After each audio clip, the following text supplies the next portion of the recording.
Thanks for sticking with us on KXAN Live. Let's go now to Bexar County, where the sheriff is holding a news conference about a double homicide connected to that deadly shooting spree that spanned across central Texas yesterday. Anybody need a few, or are we ready to roll? Okay. Well, good afternoon. I'm Sheriff Javier Salazar. I know most of our local media knows who we are, but I know we've got national folks here. So my name is Sheriff Javier Salazar. I'm the Bexar County Sheriff. Next to me is District Attorney Joe Gonzalez from the Bexar County DA's office.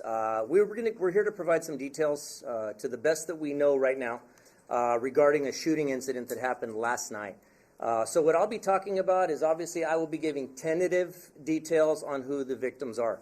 We don't have a definitive identification at this point, but we're fairly certain who these folks are. So we'll be identifying them, and we'll also be identifying the suspect in the case, who is currently in custody and is remanded without bond in Travis County on the part of the incident that happened there in Travis County.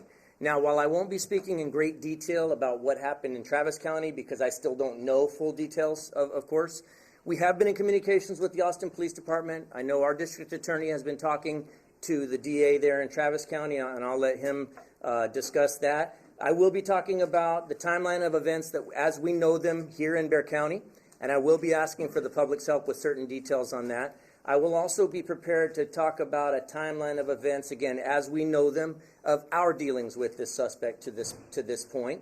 And so let me begin by just telling you who the victims are in this case that we're talking about, if we can bring those up on the stage.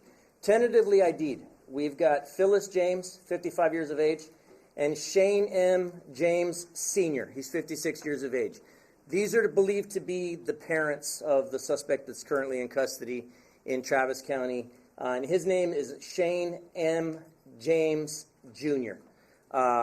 He's 34 years of age. Do we have a picture of him? That's the suspect there. Again, here currently we are working on warrants to file on him. The only current charges that he has are the whatever charges Austin PD has him in custody on. They're in the Travis County Jail, and then plus 3 misdemeanor warrants from here in Bexar County. So here's what we know of the timeline here. The last time we have a report that somebody spoke to one of these victims was at around 10 p.m. the night of the 4th. The sibling of the suspect, one of his siblings, spoke to one of the victims about 10 p.m., give or take, the night prior. The next thing that we have on our timeline as far as that goes is the next morning at 9, one of the neighbors woke up, saw that the father's vehicle was not in the driveway, which he found odd for whatever reason. He assumed that, for some reason, he assumed that the son must have the vehicle and is gone somewhere in the dad's car. So the best that we can put together, possible time of death, is sometime between 10 p.m. that night and 9 a.m. that next morning. Here's where I'll be asking the public for assistance. So while we don't know exactly where during that time frame these victims were killed, we're asking the public that if you live in that neighborhood, please make it a point to check your doorbell camera video. In a bit, we're going to be showing a picture of the suspect's vehicle, what he went to Austin in. That car is currently in our custody. But what we're going to be asking is neighbors to check, did you see this car on a doorbell camera sometime between 10 p.m. and 9 a.m.? Did you hear what you thought may have been gunshots, but you wrote it off at the time, but now we know that there was a double shooting that happened with several gunshots fired from what we're able to determine a large caliber handgun. So we're, again, asking the public to reach out to us, 210-335-6000. You can also email us at bcsotips@bear.org. But we are asking for any information that you have. Again, and I'll use this as an opportunity to remind you, if what you feel is just a puzzle piece that's this big, it may be just that one puzzle piece that we need to break this case wide open for us. So please, call us no matter how insignificant you feel your information might be. Please, it's important that you call us. Again, 210-335-6000 or bcsotips@bear.org. Likewise, if you live between here and Austin and you feel like you had seen, and we'll show his picture again in a few, but we're also going to show the suspect vehicle. Let's go ahead and bring out the picture of that suspect vehicle. This is the suspect's car. Is that the exact color, Johnny, or is that a different? Okay, so that's the exact color of the suspect's car. We are asking, again, anybody that may have possibly run into this suspect in this car at a gas station between here and Austin. Again, we're trying to determine a timeline, and so we're asking anybody that may have seen that vehicle to please give us a call, 210-335-6000 or bcsotips@bear.org. So, with regard to the shooting itself, the first time we became aware was around 7:45 last night. We got a call from Austin PD saying that they had a suspect in custody there in Austin for several shootings.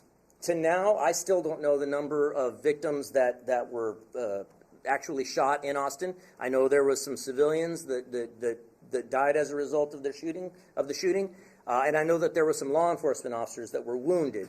I believe they have all survived their injuries. But that's really the extent of what I know about what occurred in Austin. I'm sure my homicide folks know more, but that's what I know at this point. They called us at about 7:45 and said they had this suspect in custody in Austin, and could we please check a location here in Bexar County that is associated with him, his residence. We had deputies go there to the residence, and they knocked on the door. They saw water coming out from under the door, and which obviously struck them as strange. They then got clearance from their supervisor to force entry to the residence under exigent circumstances, believing somebody may be injured inside the home. And as it turns out, that's exactly the case. I was actually monitoring the radio at the time that they made entry to the home. You could hear them going through the home saying, "We're clearing this bedroom, we're clearing this room now." At a certain point in there, you hear the deputies say, "We have a crime scene," or words to that effect. So it was obvious at that point they found blood and or the victim's deceased in a small room located in the house itself. Once they realized that what we were dealing with was most likely a double homicide, they then notified CID, and we came to the location and began processing the scene. They spent the better part of the night and early into this morning processing that scene. They've gathered all the evidence that they could. We cleared the scene at about 5 o'clock this morning, thereabouts, maybe between 4 and 5 o'clock this morning. Turned the house back over to the next of kin, and came back and started processing the scene. Again, our intention at this point is to eventually, and I'm talking about here in the next day, maybe the next day or two, charge this suspect here in Bexar County with either murder or capital murder, based upon what the facts of the case as we know them at that time, what that can support. Obviously, I would hope for the higher charge, but do we have enough elements of the offense met that will support capital murder? So that determination will be made very sooner rather than later, and we will be charging him. Now, I can tell you, at this point, we are hopeful. Well, I can tell you that the DAs have been working, and I'll let Mr. Gonzalez address that more in depth, but I can tell you that the DAs have been working behind the scenes to where we're certain that this suspect is not going to get out of jail. The reason, obviously, that allows us to take our time is then we can put together the best case possible before we go to the magistrate and say, hey, we want an arrest warrant, and here's what we're looking for. It allows my investigators time to meticulously go through all the evidence and then present the best case they possibly can to the magistrate trying to get an arrest warrant. And so that's what we know to this point. What I can tell you about the timeline of events as we know them, our dealings with this suspect. January 6th of 2022, he was arrested there in the 6000 block of Port Royal for 3 misdemeanor charges of assault. We believe that the victims of those assaults at that time were the 2 decedents, the 2 victims that were deceased, and then a sibling. He was arrested on that day, on January 6, 2022, by deputies from the Bexar County Sheriff's Office. He was booked into the jail on January 7th. On January 14th, a victim's advocate from the Sheriff's Office, in keeping in protocol with what we do with domestic violence cases, reached out to the family. The family stated that James does not belong in jail. He has mental health issues. At some point during that time, I believe around January 27th of 2022, the conditions of his bond were altered. I'm not exactly sure why, but I can speculate a bit if you'll allow me to detail what I know of those bond conditions. Initially, when he was booked on January 7th, he was booked with the bond. He had the bond conditions on his charge of no contact whatsoever with the victims. January 7th. On January 27th, the bond changed to no threatening, harmful contact with the victims in the case. Again, I'm speculating, but I believe that may have been done at the request of the family members that said, hey, he's got nowhere else to go but home. We can't deal with those bond conditions. We need them relaxed a bit. So they were relaxed a bit January 27th to no harmful contact with the victims. March 7th, he was released from jail. On March 8th, we now know that he cut off his ankle monitor. And those three charges then became warrants for his arrest. At that point in time, it's interesting to note, it was not actually a criminal offense to cut off an ankle monitor during that time. At that time, it became a criminal offense this past September to cut off your ankle monitor. So while it was a violation of your probation or your bond to cut off an ankle monitor back then, it was not actually a standalone crime. Now it is actually a standalone crime, and I believe it's a felony offense to do so. So, and our processes have changed since then to where now if somebody cuts off an ankle monitor, the sheriff's office and or the handling agency of whatever the offense is get an email from pretrial saying this suspect on your case just cut off an ankle monitor, and then we can proceed with filing the appropriate criminal felony charges and going and picking him up. Regardless, back in March of 2022, unfortunately, that statute did not exist. On March 9th, those warrants were reissued for arrest due to violation of the bond. This past August, our deputies received a call to that location for a mental health episode. When deputies arrived, they realized that the suspect had three outstanding warrants, misdemeanor warrants for his arrest, and when they met the complainant at that time, Shane Sr. in the front yard, they advised him at that time, he's telling them the story of what's going on with his son.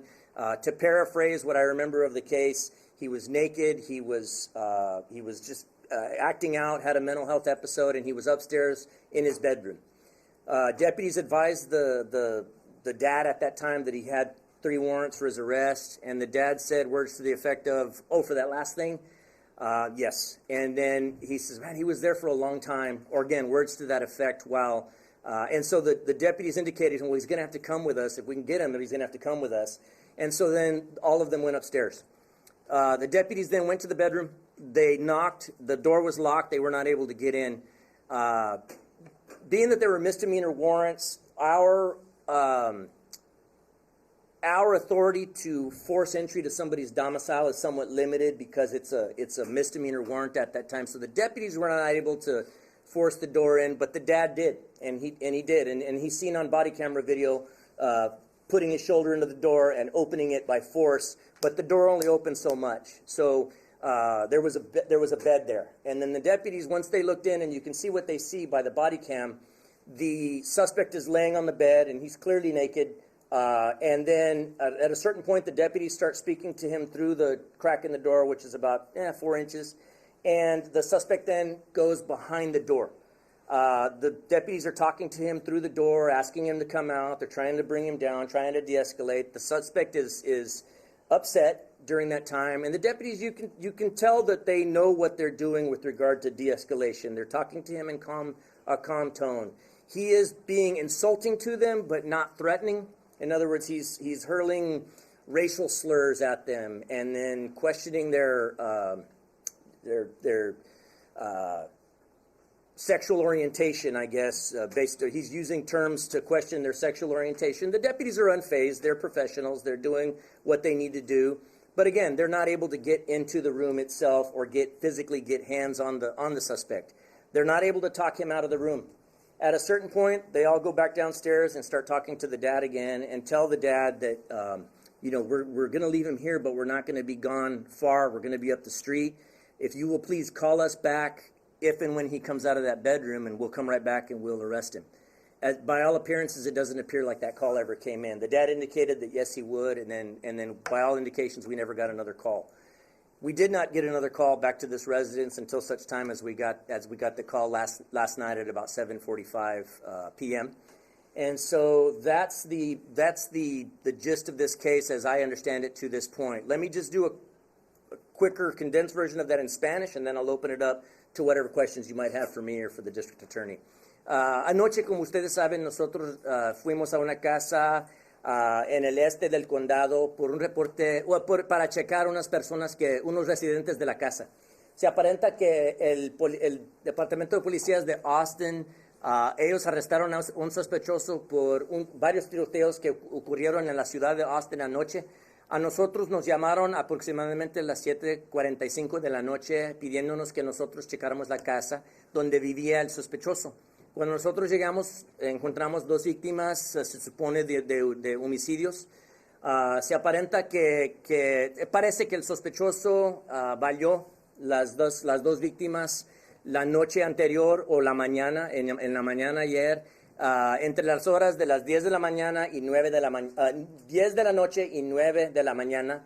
Algo pasó durante ese tiempo donde nosotros pensamos que el sospechoso mató a las víctimas y él huyó a Austin, donde empezó a hacer lo que hizo allá en Austin. Nosotros sabemos que este sospechoso, sabemos quién es. Nosotros ahorita, el intento de nosotros es aplicar por dos órdenes de arresto para el sospechoso tocante lo que pasó aquí en el condado de Bexar. Se sabe que él todavía está en la cárcel en el condado de Travis y no se va a salir. Entonces eso nos deja a nosotros trabajar en el caso y luego ya vamos a aplicar con el juez por una orden de arresto y ojalá le ponemos más cargos ya cuando se llegue a ese punto. Este sospechoso ya sabemos que nosotros lo hemos arrestado antes por casos menores de violencia doméstica, 3 casos. Y se aparenta que él estaba en la cárcel por un tiempo, pero ya se salió de la cárcel. Él tenía una pulsera puesta, se la cortó hace más que un año. Y hace unos cuantos meses nuestros oficiales fueron a la casa de él por una llamada que él estaba en crisis mental. En ese día no lograron arrestarlo, sino que dejaron aviso con la familia que por favor nos hablaran ya cuando podíamos arrestarlo. Esa llamada nunca vino y ya sabemos que la próxima vez que fuimos a la casa de él fue anoche cuando nos encontramos con las víctimas. Any questions? Yes, sir. With all the contacts that you had with James, could you have done more to keep him off the street? Well, Jay, it's always possible that we could have done more. And absolutely, while we wish that the opportunity had presented itself on that day to put hands on him, there is no doubt in my mind the deputies would have absolutely, had they been able to safely put hands on him. But I can also see, and again, I'm speculating here based upon what I know of the training my deputies go through and what I saw them speaking to him as the professionals that they are, it appears they were making every effort to avoid a violent confrontation with what they could tell was an unarmed man in the nude. That is a no-win situation for them should they be accused of inciting a violent confrontation with this man. I think they made the intent to try to de-escalate. When that failed, they left the location, again, in hopes of coming back. But for that time, it appears to me they wanted to avoid a violent confrontation. So absolutely, I wish we could have been able to get him in custody. Now, with that being said, it's assuming a lot, saying had they just arrested him that day, this wouldn't have happened. They're misdemeanor charges. To hear the DA, the assistant DA that I spoke to say it, chances are he would have already served his time and been out by this time anyway, even had we put him in custody in August. Regardless, I wish there was more that the system could do for suspects like this man. It appears, by all accounts, he's suffered with mental illness for some years. From what the family members are telling us, he's had mental health issues for some years. Based upon some of the history that we've seen, he was in the military for some time, was discharged due to some sort of a domestic violence incident in the military. Again, I think that's in no small part due to his mental illness. So absolutely, I wish there's more the system would do for a person. Este es otro caso, este es otro caso, en español, por favor.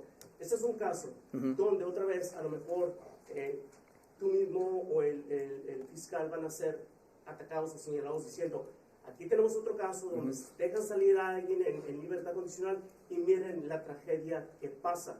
¿Qué respondes? Y a lo mejor tal vez el fiscal te puede responder a eso. Mira, en cada caso que nosotros hacemos nuestro trabajo, uno nos puede atacar. Si no queremos hacer eso, entonces ¿para qué hacer este trabajo? Con eso, mi trabajo es proteger nuestra comunidad. Es lo que estos oficiales intentaron hacer. La persona que se debería echar la culpa en este caso es el sospechoso Aunque tenía él problemas mentales, también no sabemos cómo se juntó él con una arma. Nosotros no le pusimos esa arma en las manos, sino que nosotros ahorita quisiéramos averiguar quién le dio acceso a las armas, porque su condición de él era que no debería tener armas, pero eso pasó. También sabemos que el hombre desafortunadamente no estaba tomando sus medicinas y que estaba tomando en los días anteriores de esto que estaba tomando. También eso fue alguna condición. Este hombre, aunque tiene problemas físicas o mentales, es adulto. Él también sabe lo que debería estar haciendo y no estar haciendo. Entonces la culpa es de él. A nosotros nos toca poder averiguar cómo se debería hacer las cosas y cómo aprender de esta situación para prevenir otras tragedias en el futuro. Y es lo que estamos haciendo ahorita. Tia Gonzalez, I know it was last year, but James was bonded out by Texas Organizing Project, which has worked with the county to reduce the population at the jail. They've also contributed to your election campaign and to the sheriff's. And they bonded them out on those assault charges after bond was reduced. Do either of you regret that partnership with Texas Organizing Project? Well, look, Texas Organizing Project was one group that supported me during my campaign, but my office nor I have anything to do with their activities in deciding who to bond out. But I will tell you that the decision that they made to bond these individuals out was based on their review of the case. We're talking about someone that was charged with a Class A misdemeanor assault, where the allegation is a pushing and a scratching. There was no criminal history of this individual, so as bonds go and as risk goes, this was a low risk to that organization and I suppose to the judge in determining where the bond. And I will repeat that the district attorney's office does not set bonds. We recommend bonds. It's up to the magistrate judge to set a bond. But I would say that based on the information that the magistrate judge had at the time, and then the county court judge, that the bonds at that moment were appropriate. And so we're talking about 3 $100 bonds. So when you talk about any organization, whether it's TOP or a commercial bondsman or an individual, again, these were low bonds. But they were reduced. I understand, but they were reduced by the judge, and so he reduced it from $500 to $100, and so those bonds were then the bonds that the organization bonded the defendant out with. But if the question is whether or not that organization should have done that, again, that's a question you're going to have to ask them, because I didn't have anything to do with that. That's something you'd have to address with them. Do you plan to pay that money back or donate that amount to charity, things that politicians have done in the past, where organizations that have helped fund them or supported them have then been involved in a situation like this? Well, we're getting off topic here, but I will tell you this, Dylan. Their TOP has never given me 1 cent. They provided a service that they had to put a dollar amount on. Well, let me finish. If I could finish, please. And so there's no money amount that they donated to me, and so and I'm going to go forward with my office and do the right thing, because public safety is our number one concern, and so we're going to continue to do what we're doing now, which is focus on public safety. With multiple jurisdictions, can you just give me a sense about what the process will be? Will it be charged first in Austin or Bexar County? Give me a sense of Well, let me tell you, first of all, it's unfortunate that we have to be here at this press conference. We hope to never have to do this, but what is positive about this thing is that these agencies have come together as soon as we have. I thank the sheriff for inviting me to be part of this, because we usually don't get involved until a case is investigated and filed in our office. But I will tell you that there are already agencies that are being proactive. I spoke this morning with the district attorney in Travis County. I spoke to the U.S. Attorney's office. I spoke to the actual U.S. Attorney, and has offered his resources and his help. So that's a positive thing, that we're going to be working together. I will tell you that this man is in the custody of Travis County. I don't expect that he will be released to us to prosecute this case when it's filed until they resolve their case. But I will tell you that we're already taking steps to ensure that this man doesn't get out in the public. Today we filed motions to remand without bond on these misdemeanor cases, and the judge granted that. So when he comes to Bexar County, he's not stepping foot outside the jail door. But again, we have to wait patiently until Travis County finishes their prosecution on this case. Yo, en español me puedes decir, yo, por favor, ¿qué es lo que va a pasar ahora con este hombre? Dijiste que le van a quitar la libertad, aunque pague dinero. ¿Qué es lo que va a pasar? Hemos pedido al juez que detengan a esta persona sin una fianza, y el juez nos dio esa petición, pero vamos a tener que esperar hasta que se resuelva ese caso en el otro condado, en Austin, antes que nosotros podamos proceder en contra de este caso. Y ojalá que cuando presenten el caso va a ser de asesinato capital, y vamos a hacer todo posible para proceder esta persona cuando ya lo dejen ir desde Austin. ¿Buscar la pena de muerte? Todavía es temprano para hacer esa decisión, pero esa es una de las opciones, pero vamos a tener que esperar para eso. I'll turn it over to the sheriff. Let me answer your question, Jay. I don't regret any support from anybody in my campaign. They didn't do anything wrong in supporting me. Dylan, to answer your question, no, there's nothing for me to refund. Again, they didn't do anything wrong in helping this gentleman exercise his right to bond.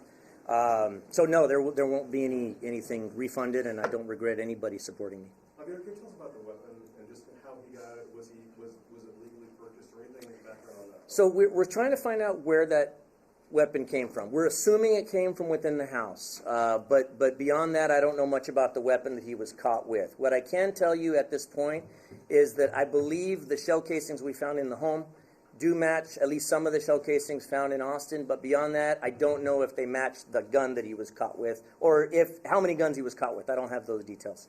Gonzalez, is there a reason that the misdemeanor cases are not actively available online? Because we had to call your office to confirm earlier that there were in fact cases against him. And when I went up online recent afternoon, they were there. Well, if you're talking about the 3 misdemeanor cases filed in Bexar County, they should be available because they're public.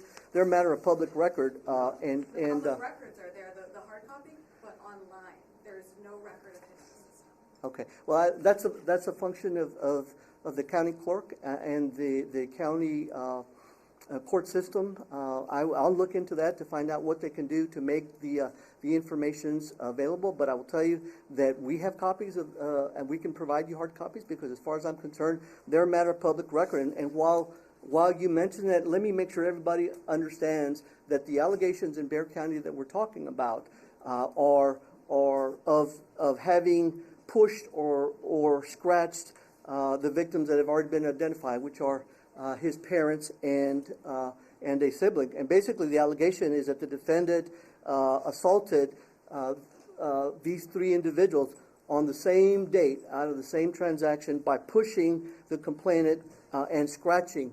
So as these kind of offenses go, obviously we're not talking about an aggravated offense. We're not talking about any weapons used. We're not talking about serious bodily injury, but it is a crime. It's a crime that we're going to hold him accountable for. It's a crime that we intend to prosecute in due time. But again, he's got bigger problems now, and that is the potential for a capital murder charge. But isn't there a rehabilitation process to this? If he had been rearrested after cutting off his ankle monitor and had gone to court for this and been given maybe mental health treatment or some sort of rehabilitative help and maybe stop something like this from taking place? Or are you of the belief that he was going to do something like this regardless? Well, sure, there's always a potential, and we hope that people can be rehabilitated, but you got to get to court in order to accept rehabilitation. You have to be able or be willing to resolve this case. The reality is he cut off his monitor, as you've heard the sheriff say, and for almost 2 years, that is over for a year and a half, he was a fugitive from justice. He was on the lam, as they say, and unless we have him back in custody or we have him coming into court, we can't resolve the case. And that's where we were with these cases. For over a year and a half, we couldn't get any resolution while he was in the wind. So we do hope that these individuals that are charged with crimes will come to court, will accept responsibility so that they can move on. Again, now we're dealing with a bigger problem, but we will handle everything that we have when it is filed in due time. And just so we're clear, prior to January 6th, he had no history of violence. That's correct. There was no indication, and again, you talk about, the factors that a judge uses to determine where to set a bond. There was no crystal ball. There was no indication other than, we know that there was a mental health history here. We know that there were cases where the police had to engage what we're calling emergency detention. So that was a red flag. But again, there was nothing to indicate that this individual was going to commit a murder, and certainly not one of this seriousness where you have multiple victims and you have a capital murder that we have today.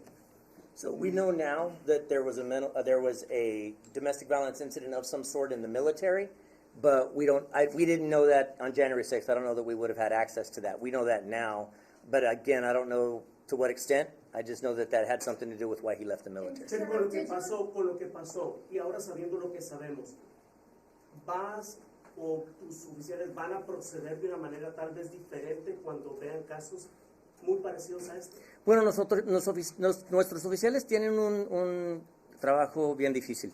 Ellos tienen que tratar de averiguar si una persona sigue siendo un peligro a la comunidad, pero también tienen que hacer todo lo posible para evitar encuentros físicos con alguien cuando no es necesario, absolutamente necesario. Es lo que parece que hicieron en esta vez. Desafortunadamente ellos no podían ver en el futuro qué iba a pasar con este sospechoso, aunque él ni sabía lo que iba a hacer en el futuro. Para mí los oficiales hicieron el trabajo que pudieron hacer ese día con la información que ellos tenían.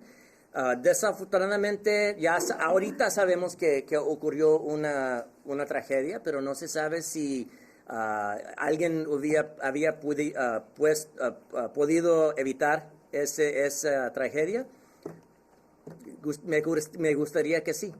Does the suspect have a mental health diagnosis? I'm sorry? Does the suspect have a mental health diagnosis? That I don't know that I can go into. If that's a HIPAA type question. But what I can tell you is there is definitely a mental health aspect to this. There have been episodes. Sorry, go ahead. Whenever y'all were aware that this, after there was a warrant, and they were never contacted again by the family, did deputies ever try to go back to the house? What's the steps that they take when they know there's an active warrant there and they know where he lives? Well, when there's, absolutely they're able to. But does the average patrol deputy who's running literally from call to call to call to call to call have the time, or do you all want them to camp out outside of a home for misdemeanor warrants that even if we get eyes on the guy, let's say we saw him through a window and we know he's in there, on a misdemeanor warrant, we don't have the authority to go kick in a door. If it were a felony warrant, absolutely. They've got the ability to go in and go after this person. But in this instance, these were misdemeanor warrants, and we have very limited authorities on what we can do with those, unfortunately. Sheriff, you mentioned a little bit earlier that when he was in the military, there's belief that part of the reason that he was no longer with the Army is because of a domestic violence incident that happened while he was with the military. Mm-hmm. Was that information provided to y'all by the U.S. Army, or did you just now find that out as a result of this? No, we found that out today. And again, we don't have full access to it. We've got some military paperwork with some entries, and somewhere in there is the information that shows that it was a domestic incident of some sort that led to his discharge, but I don't know details, and we just found that out today. Is there the need for that communication, though? Because this is, if there is a reason for him to have potentially been dishonorably discharged for a domestic violence situation. Well, I mean, absolutely. Anytime that you're talking about more information, absolutely, more information is always better. Is it feasible from the military? I don't know. That'd be a question for them. Is there a mechanism for us to take in this information in Military City, USA, where we just have tens of thousands of military veterans? Is it feasible for us to take in that information and then store it somewhere on the off chance that maybe somebody will commit? I know that's not what you're saying. Absolutely. More information is always better, but I don't know that it would have prevented anything in this instance. The timeline, your last contact was August of this year. Yes. Him at the home. Yes, sir. Okay. When deputies do these I'm sorry. He had a follow-up question I for me. was going to say, so if that information had been provided to you all by the U.S. Army before today, Mm-hmm. would that have changed, and maybe DA Gonzalez, this is a question for you, would that have changed it from a misdemeanor to something else, knowing there had already been a history? I don't think it would have been, because it looks like it was in the 2012 timeframe, 2004 timeframe. This was some time ago, so I don't know that it would have contributed in any way to what happened in 2022 or otherwise. Sorry. Hold on. My information was that this incident occurred outside Bexar County, so we wouldn't have been able to use that to enhance this to more serious offense. Sure, so when deputies do the type of checks, when you said they were trying to de-escalate the situation, do they check for other weapons in the house, or were there other weapons or firearms in the house when you guys were in there last night? I think typically we ask for weapons. Since the homeowner was not suspected of any wrongdoing, I don't know that we would have gone searching or anything, absent consent. But that's a typical question that we ask: are there any weapons in the home? And on the key card, on the details, my understanding is we were told no weapons were seen. So there was no reason for them to believe there was weapons involved. Now, this is Texas. Just about every house has at least a gun in it, so we always assume that there is one. But until we're told he had it, he's holding it, he brandished it, he threatened somebody, we just assume that it's not in play at that moment. And clearly with him, again, I believe they could clearly see he was laying down, he was nude. I don't think they perceived an immediate threat, but they also, I don't think, wanted to initiate a violent confrontation when we may not have had the strongest authority to even burst into that room. That would have gotten them into even more problems at that point. Is there any indication why he went to Austin and encountered any of the people that he killed there? So there is not, Joey. What my understanding is that a sibling lives in Austin, in the Austin area, but I don't know. Again, it'd be speculation for me to say he was going there for her. We don't know. Austin may have a better understanding of what he was doing there. I don't know that there was any rhyme or reason to how he selected his victims at all. Nothing that we've been made aware of. And my understanding was that last night he clammed up. He started an interview with them and then he clammed up. We had an investigator on the way to liaison with Austin, and then when he heard that the guy self-terminated the interview, he turned around and came back home. He figured he could do more help here. At a certain point, we may want to head out there and talk to him if he'll talk to us. But no, I don't know that there's any motive established to why he was going there. Going back to the car, so is the car currently in somebody's custody? Was it found with him? Where is it right now? Yes, the car is in custody in Austin. It's impounded in Austin. Sheriff, en este momento, ya han pasado muchas horas, ustedes han estado en el barrio desde anoche, estuvimos ahí. Los vecinos escucharon algo, ¿se dieron cuenta de algo hasta donde sabes tú? No, pues nosotros ahorita es lo que estamos pidiendo al público, que si vecinos escucharon algo como balazos, si vieron algo, si escucharon un carro que iba a muy alta velocidad huyendo de la escena, nosotros quisiéramos que nos hablen a 210-335-6000 o que nos manden email bcsotips@bear.org. So, entonces, desde ayer que tus agentes han estado ahí con los vecinos. Nada. No, nosotros estamos ahorita tocando en las puertas, preguntando si alguien dio algo, si tienen video, es lo que estamos haciendo ahorita, pero es posible también que nosotros tocamos una puerta, nadie estaba en el trabajo, pero ya que van llegando a la casa y viendo las noticias, ojalá nos ven eso y nos hablen si tienen algo de información para ayudarnos. Sheriff, anoche usted dijo que todo aparentaba que los había matado y había movido los cuerpos a otro cuarto. ¿Sabe más de eso? ¿Los quería tal vez esconder? No, es lo que estamos hablando. Mira, con una persona que está en crisis mental, hay gran chance que nosotros nunca vamos a averiguar qué estaba pensando él en aquellos momentos. No se sabe. Si él habla con nosotros, obviamente le vamos a preguntar esto, pero también hay gran chance que nosotros nunca vamos a darnos cuenta qué es lo que pasó. Nosotros, siguiendo la evidencia que nosotros tenemos, parece que los valió en un cuarto y los llevó al otro cuarto, pero no se sabe cómo o por qué, y ojalá nos vayamos a dar cuenta en algún día. You're asking the public's help for a little bit of a missing piece. What about the timeline don't you have so that the public can help? So the last time anybody spoke to one of the victims was 10 p.m., and then the first time somebody said they didn't see a car that should have been in the driveways was 9 a.m. So sometime between 10 p.m. and 9 a.m., we believe, is when the homicides occurred. Could have happened at 10:01 and then he took off to Austin. Could have happened at 8:59 and then he took off to Austin, because that would have allowed him plenty of time to get there and start shooting at people at around 10:30 or so. So sometime between 10 p.m. 9 a.m. is the best we can narrow it down. And maybe we'll get it narrowed down if somebody can call us and say, hey, I heard something at 3 in the morning. We know that it was at least several gunshots from a large caliber handgun. So somebody may have heard something and woke up half asleep, said, oh, it's just firecrackers, it's just those crazy kids next door or whatever, and they just wrote it off and didn't call. Again, we're asking you to try to remember, and if you heard something suspicious, call us. Where were the victims hit? Do you know? They were hit in the upper body. That's what I'll say at this point. Okay. And do you know who owned the gun? No, we have not yet been able to determine that. Thank you so much.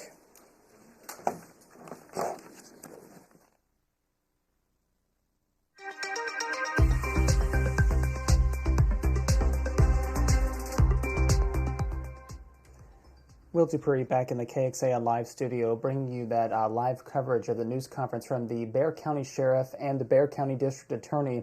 They're talking about a double homicide that happened there yesterday. It is related to that deadly shooting spree that extended into Austin here, and 6 people are dead, 3 others got hurt in this Bexar County situation. What they shared is that deputies say they believe the 2 victims killed there in San Antonio were the suspect's parents. And there had been some previous domestic violence situations that the deputies had investigated.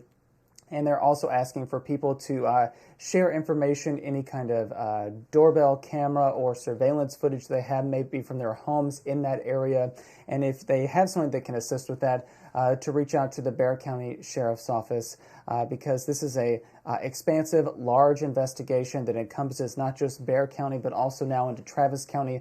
There is still much more to come there, as well as official charges filed in Bexar County. However, we should note that suspect, Shane James, who's 34 years old, is in custody here in Travis County at the jail on charges of capital murder of multiple persons, This, again, is the shooting spree suspect. More details about that shooting spree are available at our website, kxan.com. You can also tune in this evening for further stories about what our comprehensive team coverage uncovered today.